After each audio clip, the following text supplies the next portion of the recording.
안녕하세요. 원성도 TV를 찾아주셔서 감사합니다.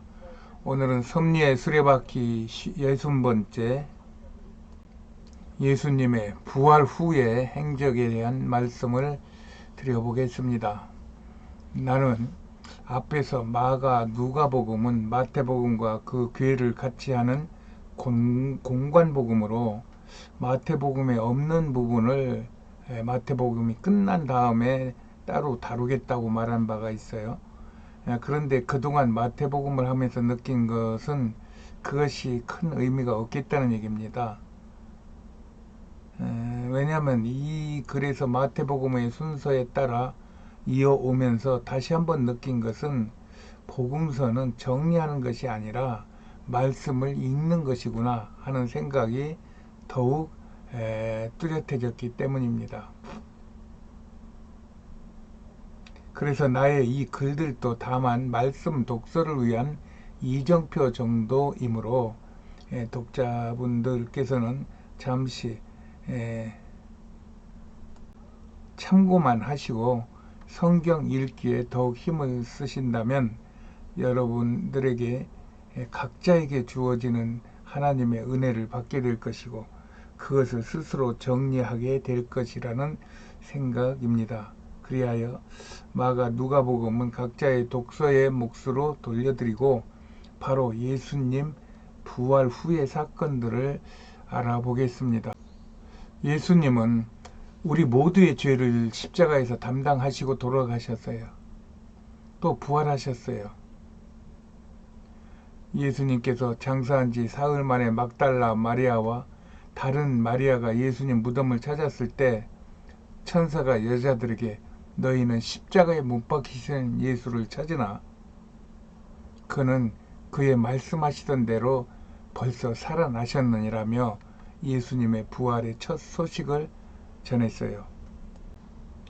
이후 부활하신 예수님은 사도행전 1장 3절에 보면 40일 동안이나 이 땅에 더 머물러 계시면서 무덤을 찾은 여인들에게 또 엠마오로 가는 두 제자들에게 또 두려워 떨던 제자들에게 오셔서 부활을 말씀해 주셨고 또 성경을 풀어 말씀해 주셨고 또 그들에게 오셔서 평안하뇨 물으신 다음에 성령을 받을 것을 주문하셨어요. 또 의심하는 도마를 만나서는 옆구리에 창자국을 보여주시며 믿게 하시고 또 호수에서 고기를 잡던 제자들과 아침을 같이 하신 후에는 베드로에게 네가 나를 사랑하느냐를 연속해서 물으시고 베드로가 사랑한다고 하니까 그러면 내 양을 먹이고 치고 섬겨라고 이렇게 말씀을 하셔요. 그리고 고린도전서 15장 6절에는 500명의 성도들에게 일치에 나타나셨고 또 그 다음에는 알페오의 아들 야고보에게도 보이시고 또 산에서 11 제자들에게 너희는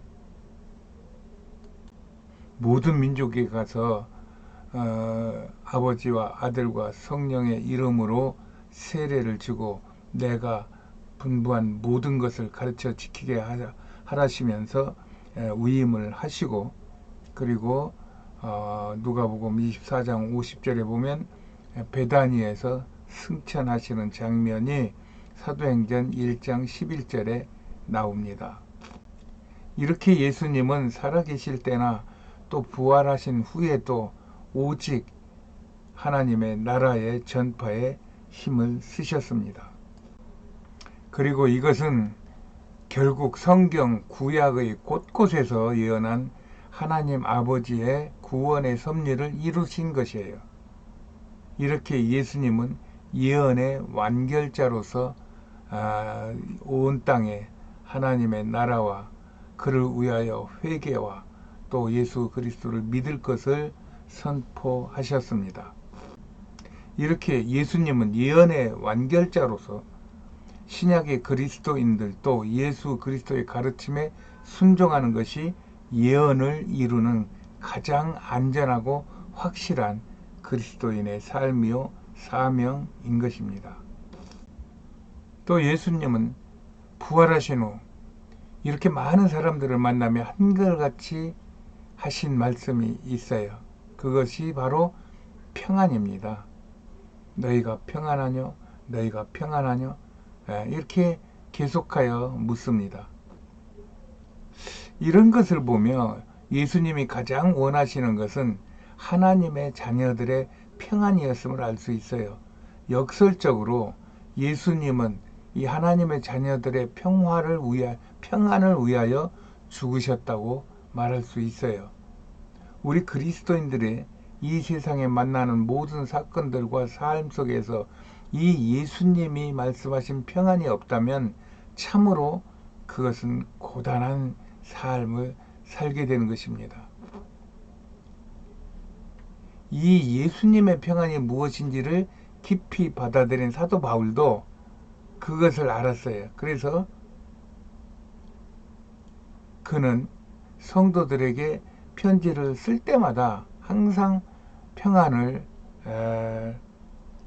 축복하면서 서신서를 쓴 것입니다. 우리도 부활하신 주님이 그렇게 원하신 평안을 붙잡아 모든 삶에서 평안의 복을 누리시기를 축복합니다. 그리고 부활 후에 예수님의 또 다른 가르침 중에 빼놓으면 안 되는 것이 성령과 사명입니다. 예수님은 복음서 말미에는 항상 온 천하에 다니며 만민에게 복음을 전하라고 한 것입니다. 그리고 그 사명을 감당하기 위하여 내가 너희들에게 성령을 줄 것이니 너희들은 기다렸다가 성령을 받아 복음의 전파에 힘을 다할 것을 당부하신 것입니다. 이렇게 모든 그리스도인은 선교의 사명자로 언제나 어디에서나 그의 나라와 그의 의를 구하는 선교에 대한 끊임없는 관심과 기도와 또 행동이 필요한 것입니다. 예수님이 우리에게 성령을 받으라고 하신 것은 우리가 이 사명을 내 힘과 능력으로만 감당할 수 없음을 예수님은 너무도 잘 알고 계셨기 때문이에요. 날마다 말씀을 사모하고 기도에 더욱 힘쓰는 가운데 주시는 성령을 의지하여 사명을 감당할 때만이 예수님이 말씀하신 평안을 우리가 찾을 수 있기 때문입니다. 사도 바울도 골로새서 1장 24절에서 말한 내가 이제 너희를 위하여 받는 괴로움을 기뻐하고 그리스도의 남은 고난을 그의 몸된 교회를 위하여 내 육체에 채운다고 말씀하셨는데 이같이 성령이 충만한 상태에서 이러한 그리스도를 위하는 고난의 기쁨과 또 교회에 기꺼이 헌신하는 마음으로 평안을 누릴 수가 있다는 것입니다. 이렇게 예수님의 핵심 사역은 바로 하나님 나라의 이 땅의 건국이었어요. 이것이 예수님께서 아버지로부터 받은 사명, 즉 아버지의 뜻이었다고 요한복음 6장 38절에서 말하고 있어요. 이 사명을 우리에게 위임하셨고 이 사명을 위하여 우리가 성령을 받아야 할 것을 명하신 것입니다. 우리가 성령의 세례로 구원을 받았다면 반드시 성령의 충만을 위하여 더욱 기도와 전도에 힘써야 하는 이유가 여기에 있는 것입니다. 이렇게 성령 충만의 기름 부음을 받는 것은 복음을 증거해 사명을 감당하기 위함이고 이 복음 전파가 이루어질 때 비로소 내가 살고 가정이 살고 이 나라와 민족이 살아나게 되는 것을 하신 예수님의 간곡한 명령이고 또 사도 바울의 권면입니다.